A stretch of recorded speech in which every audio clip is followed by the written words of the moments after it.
Hello বন্ধুরা, good morning. তো আবার সকাল সকাল একটা নতুন ভ্লগ নিয়ে চলে এসেছি।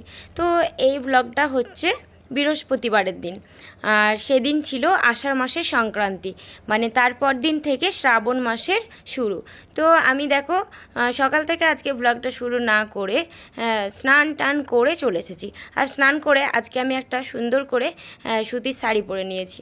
শাড়ি তো বাড়িতে তেমন একটা পরা হয় না, তবে আজকে একটা শাড়ি পরে নিলাম। আর আমি হাতে ওই সোনার শাঁখা বাঁধানো পলা বাঁধানো পরেছিলাম, সেগুলো খুলে মোটা শাঁখা আর মোটা পলা পরে নিয়েছি, শঙ্কর। আর তারপরে কাচের চুড়ি পরে নিচ্ছি, সবুজ কাচের চুড়ি। তোমরা সবাই অবশ্য পরবে শ্রাবণ মাসে সবুজ কাচের চুড়ি। তো মা অনেক দিন আগেই চুড়িগুলো এনে দিয়েছিল পরা, তো আজকেই আমি পরে নিলাম। কাল থেকে তো শ্রাবণ মাস শুরু হয়েই যাচ্ছে, তো তাই জন্য আজকে আর কি পরে নিলাম। আর তারপরে দেখো আমি রান্নাঘরে চলে এসেছি, আর এটা মশলা কষিয়ে নিচ্ছি। এখানে বানাচ্ছি হচ্ছে একটু ঘুগনি। তো কলাইগুলো তো আগে কুকারে সেদ্ধ করে নিয়েছি, আর তারপরে মশলাটা কষিয়ে নিচ্ছি। তারপরে আমার ঘুগনিটা রেডি হয়ে যাবে। আর আমাদের পুচকু সোনার আজকে হচ্ছে 3 দিন, তো পুচকু সোনার 4 দিনে বাড়ি চলে আসবে। তো এলে তো তোমাদের সঙ্গে শেয়ার অবশ্যই করব। দেখো আমার একদম ডান হয়ে গেছে ঘুগনিটা, অনেকক্ষণ আগেই হয়েছে, গ্যাসটা বন্ধই ছিল। হ্যালো বন্ধুরা, চিকু আম্মা ব্লগের পক্ষ থেকে তোমাদের সকলকে অনেক অনেক স্বাগত। আশা করছি তোমরা সবাই খুব খুব ভালো আছো, আর আমরাও ভালো আছি। তো স্নান টান সেরে আমি একদম চলে এসেছি, আর আজকে একটা শাড়ি পরলাম, এমনি আর কি ইচ্ছে করলাম। আর আজকে হচ্ছে 17 তারিখ, আজকে হচ্ছে 17 তারিখ।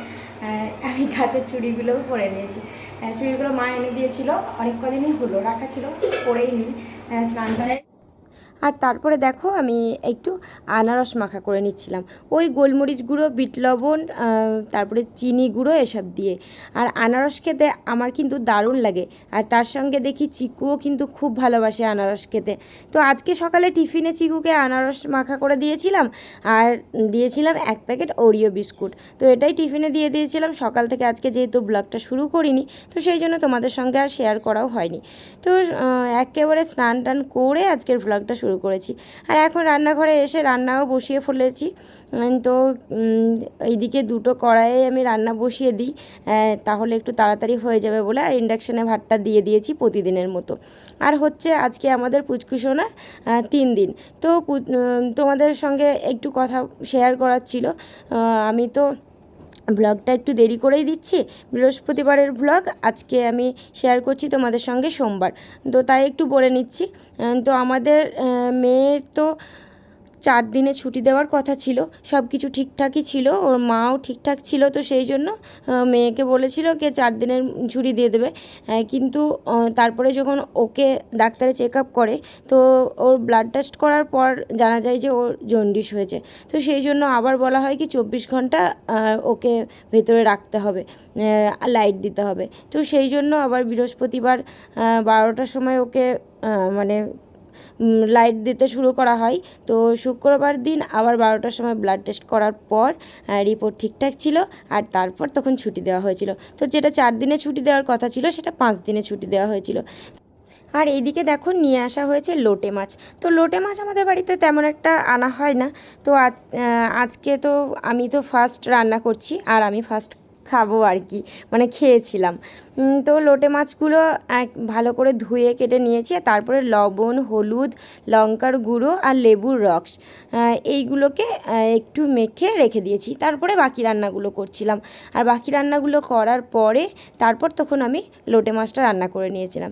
লোটে মাছ কিন্তু এর আগে আমি কোনো দিনও খাইনি, তো আজকেই নিজে হাতে রান্না করেই ফার্স্ট খেয়েছি। আর রান্নাটা কিন্তু বেশ ভালোই হয়েছিল। তো দেখো একদম হয়ে গেছে। আর লোটে মাছ তো মানে গোটা গোটা রাখা খুব মুশকিল, তো অনেকটাই ভাঙা ভাঙা হয়েছে, একটু গোটা গোটাও আছে, তবে খুব টেস্টি হয়েছিল। আর চিকুরও কিন্তু দারুণ লেগেছিল খেতে। এখন বেজে গেছে 1টা 15, আর চিকু আপা বাড়িতে নেই, ওর কাকায়ও মানে ওর কাকিয়াদের ওখানে আছে। তো সেই জন্য আর কি চিকুকে স্কুল থেকে বাড়ি নিয়ে আসতে হবে। ওর পাপা থাকলে পাপা নিয়ে আসে, তাছাড়া ওর কাকাই নিয়ে আসে। তো ওর ফ্রেন্ডকে ফোন করলাম ওকে নিয়ে আসার জন্য। আর আমি একটু ওই যে আজকে চুড়ি পরেছি, শাড়ি পরেছি, একটু ঢং তো করতে হবে, তাই একটু ঢং করে ফটো টটো তুলছিলাম। তো চিকু বাড়ি চলে আসবে একটু পরেই, মানে একটু দেরি আছে আর কি। ও আসবে, ওকে স্নান করাবো, তারপরে খাওয়াবো। আর এখনও প্রজেক্টগুলো কমপ্লিট হয়নি। আজকে সায়েন্সের প্রজেক্টটা জমা নেওয়ার কথা ছিল, তাই জন্য স্ক্র্যাপ বুকটা জমা দিয়ে দিয়েছি। এবার নিয়ে আসবে, তারপর ইভিএসটা এখনও কমপ্লিট হয়নি, একটা জাঙ্ক ফুড বাকি আছে। আর কম্পিউটারটা কিছুই করেনি, মানে কম্পিউটারটা যে যে এটা প্রিন্ট আউট করে নিয়ে এসেছিলো সেটা তো ঠিকঠাক হয়নি। ওই স্ক্রিনটা সাদা কালারের আনতে হবে, তাই জন্য এবার আজকে এনে দেবে পাপা। তো আজকে কম্পিউটারটা রেডি করব আর ইভিএসটাও কমপ্লিট করে দেবো। কালকে তখন কম্পিউটার জমা নেবে আর পরশুদিন ইভিএসটা। আর মেয়ে বাড়ি আসবে বলে ঘরটা একটু পরিষ্কার করা হচ্ছে। আসলে কি, এই যে ফোল্ডিং খাটটা দেখছো, এটা ভাইয়ের ঘরে ঢোকানো হবে, তো মেয়েরা তো থাকবে সেই জন্যই। আর ওইদিকে আলনাগুলো, তারপর চেয়ার টেবিল, এগুলো সব ভাইয়ের ঘরে ছিল, সেইগুলোকে বের করে রুমটাকে একটু খালি করে দেওয়া হয়েছে, তাই জন্য।